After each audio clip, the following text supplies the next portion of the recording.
नमस्कार केमन आছেন सबाई सौभाग्य प्राप्ति चैनेले आपनादेर सकलके आरो एकबार अनेक अनेक स्वागत। आज आबारो एसेछि आपनादेर सकलेर काछे नतून आरेकटी भिडियो निये जेखाने आमी आपनादेरके जानाबो आपनारा किभाबे चिन्हित करबेन जे आपनादेर घरे अशुभ शक्ति रयेछे। की उपाय द्वारा आपनारा जानते पारबेन सेटी आपनादेरके एई भिडियोर माध्यमे जानाबो। भिडियोटी शुरू करब तार आगे अवश्यई बोले राखी बंधुरा आमार चैनेलटिके लाइक करबेन, भालो लागले अवश्यई बंधुदेर साथे शेयर करबेन। এই সংক্রান্ত কোনো জিজ্ঞাসা থাকলে কমেন্ট বক্সে এসে জিজ্ঞেস করতে পারেন। সাবস্ক্রাইব করে বেল বাটনটা প্রেস করে রাখবেন যাতে আমি যখনই নতুন কোনো ভিডিও দিই না কেন সেটা সরাসরি আপনাদের কাছে পৌঁছে যায়। তো চলুন বন্ধুরা ভিডিওটা শুরু করি। কিভাবে আপনারা বুঝবেন বাড়িতে নেগেটিভ এনার্জি আছে সেটা বোঝার জন্য কিছু সহজ জিনিস আছে যেটা সাধারণ জীবনে অর্থাৎ প্রত্যেক দিনের কাজকর্মের দ্বারা আপনারা বুঝতে পারবেন।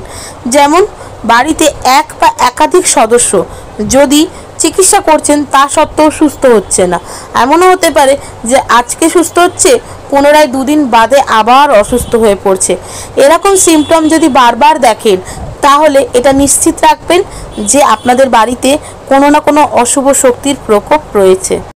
এছাড়াও যদি বারবার কোনো কাজে চেষ্টা করছেন অথচ সাফল্য পাচ্ছেন না, বারবার কোনো কাজ করতে চাইছেন সেটি আটকা পড়ছে, এরকমও যদি হয় তাহলে কিন্তু জেনে রাখতে হবে বাড়িতে নেগেটিভ এনার্জি আছেই।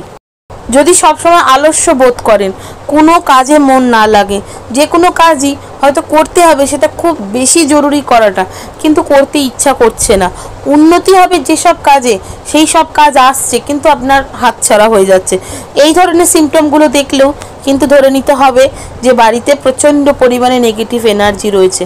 আর এই ধরনের জিনিস যদি আপনারা চোখে দেখতে পাচ্ছেন যে হচ্ছে, কেউ বারবার অসুস্থ হচ্ছে, কোনো কাজ আসছে কিন্তু সেই কাজ আপনারা নিতে পারছেন না, বারবার আলস্য বোধ হচ্ছে, কোনো কাজে মন লাগছে না, এই জিনিসগুলো যখনই বারবার দেখবেন, একদিন দুদিন 10 দিন যখন লক্ষ্য করবেন যে একই জিনিস একইভাবে হচ্ছে, তাহলে কিন্তু সেই নেগেটিভ এনার্জিটা বাড়ি থেকে দূর করাটা অত্যন্ত জরুরি। তা না হলে কিন্তু নানান রকম সমস্যায় একের পর এক আপনারা পড়তে থাকবেন। অবশ্যই চেষ্টা করবেন বাড়ি থেকে এই নেগেটিভ এনার্জিটা দূর করার এবং তার সঠিক প্রতিকার করার। আর সেই প্রতিকারগুলো কিন্তু অবশ্যই নিয়মিত মেনে চলবেন যাতে দ্বিতীয়বার নেগেটিভ কোনো এনার্জি কিংবা অশুভ কোনো শক্তি বাড়ির ভিতরে প্রবেশ না করতে পারে। তো কেমন লাগলো বন্ধুরা আমার এই ভিডিওটা আমাকে অবশ্যই কমেন্ট করে জানাবেন। সুস্থ থাকবেন, ভালো থাকবেন, দেখা হবে নতুন আরেকটি ভিডিওতে।